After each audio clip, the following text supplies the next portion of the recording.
Welcome to the Pixelberry Choices podcast. Today we're going to be talking about Queen Bee Chapter 5, and really interesting thing happens in this chapter.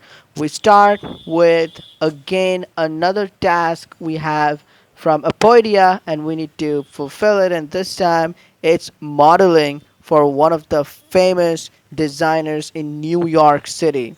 So we are on our way to the place, but the chapter starts as usual.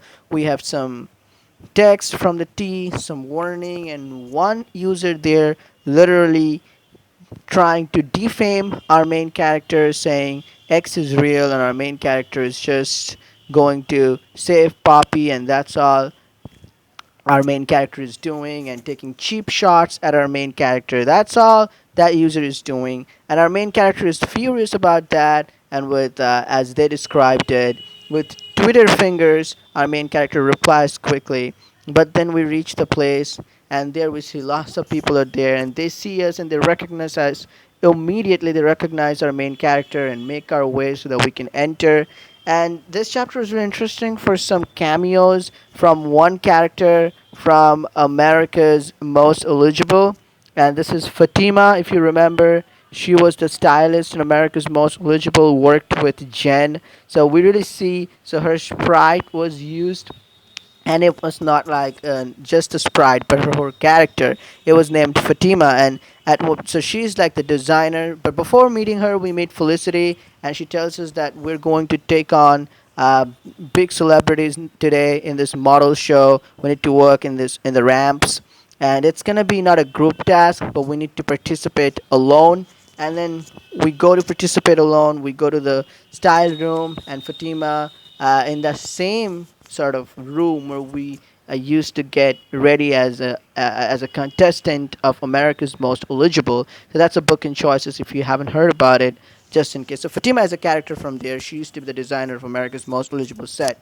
Some other models, when they try to sort of, I think Claudia was one of them who, so like there's one mean girl, a mean ramp walker who is to be the lead of the group before our main character came in, and she seems to be really salty. So she tries to defame Fatima, but our main character stands for Fatima, saying Fatima didn't have a break because she's like a lead stylist of America's Most Eligible. So this was really interesting. Fatima and this chapter was like America's Most Eligible in some terms.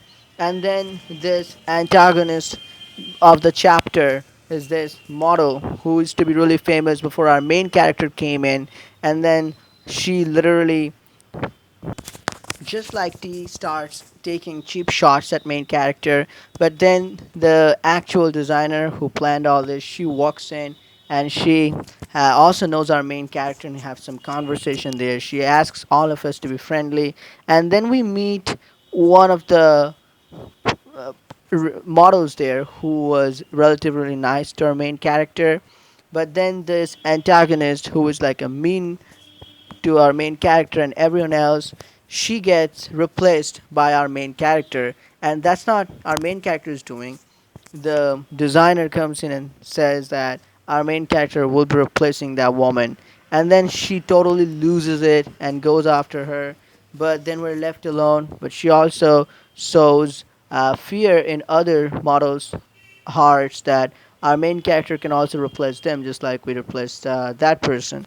But then in a diamond scene, we need to convince all of the other models except this antagonist that we need their help, and that antagonist is basically totally taking all the screen time from the other models, and they have just he that person, she has just tortured them, and she has sort of suppressing them, like totally suppressed them for their whole career, and they haven't evolved as the person or as a models they wanted to evolve as. So we take the boost. We get some help from Paloma or someone who like literally gives us a tip about with our heels so that we don't slip on the runway, and then we get all the helps we get. Also, our popularity gets boosted, and then we go to the stage and with wearing a dress, and we're the first one. We do. If you take the tip from all of them in the diamond scene, you do really good, and then this sore loser of an antagonist, she comes in and she totally fails and slips and drops to your feet, and then you can either play the good girl route or bad girl route. And I chose to be a good girl and pick her up, but then she's just salty and sore loser. She says she's gonna quit, but the designer comes in and literally smacks her in the face, like not literally, but with the best insult possible, and fires her. And then our main character is offered by the designer to wear her work and walk the last sort of the run on the runway, the last modeling show we need to put up wearing that dress, and this would be our dress, and we'll get double the votes if we chose the jacket and the dress. So we did that, and then we got a lot of votes, and people are totally crazy for us. And then we come back from that place, but our ranking would be boosted, and everyone would be talking about us. And online, the person who was trying to bully us earlier would be silenced by our steps, our deeds, and all the online hatred and the online haters will totally be swept away by our performance here. And Felicity would also be really happy. Then we'll go back to her apartment and we'll have a conversation with Zoe. Zoe would be in her appointment, her internship, but this is going totally south because she hasn't done anything that she should have been doing as part of her dream job. But instead of in the place of her dream job, she's just preparing coffee and running orders. That is how some interns are treated. So that's well depicted there. So Zoe is sad, but we come up with some plans that there would be a lot of people to take her as intern, where she can really work to become the best version of herself, where she can make something. She can do something useful other than just making coffee. That came out copy like poppy anyway. So. Then what happens is that our main character gets a call from an unknown number again and again. She thought first it's some of the haters who are calling, or some of those creepy internet bullies. But then we receive the call. It's our professor. She calls us to an apartment. We go there. It's professor's apartment, and some music starts playing that I first heard. The music I first listened to in the Nanny Affair book. That's where I first listened to it.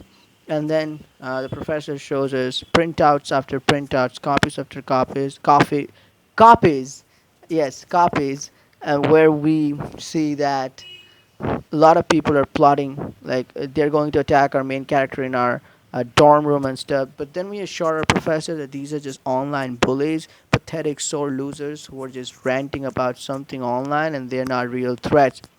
And X doesn't show anything before they really execute that, meaning that X won't disclose anything before executing, so it's not X. And real threats are on the T, and this is just some sore losers talking and just grumbling and ranting about their sore life. And then we sort of get to spend a diamond scene, a hookup scene at the professor. We will wake up together in that room with our professor, and our professor would be there when we wake up in the morning, and we'll be doing all of the things that a normal couple will do for just one night. You can take the scene. I didn't take that. We come back to our apartment, and with Zoe, next morning we find out literal post on the T. Just when Zoe was really trying to make us feel better, we get the post, and someone literally claimed on the T that our main character is on Adderall or on drugs, literally. Like we're taking recreational drugs and stuff. So, and immediately get we like this was so unexpected, because just like literally minutes after it was dropped on the T, we get an email from our dean. And so there was a line saying, for a person who doesn't follow the T, that is definitely the dean. Sis is really up to date with the T. So there, this was a line I'm copying from the book. They said, "Sis is really up to date with the T for a person who doesn't really follow the T." So now the dean said there will be something. The dean clearly wrote in that email.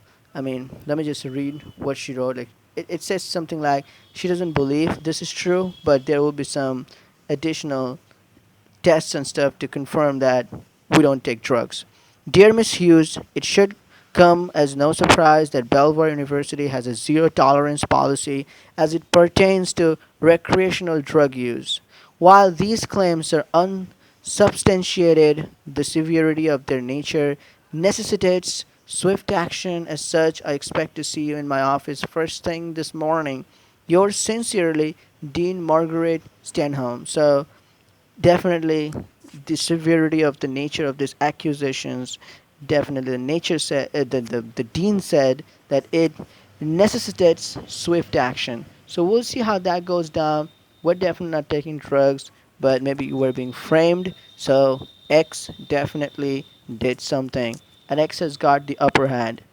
Now, how are we going to get out of this mess? Next Wednesday, we'll find out about that. But that's it for this episode. Let me know in the comments how did you like today's chapter and anything you want to add for this episode. Let's talk in the comments below. I'll see you in the next video with the Oath Pride review. But till then, peace out.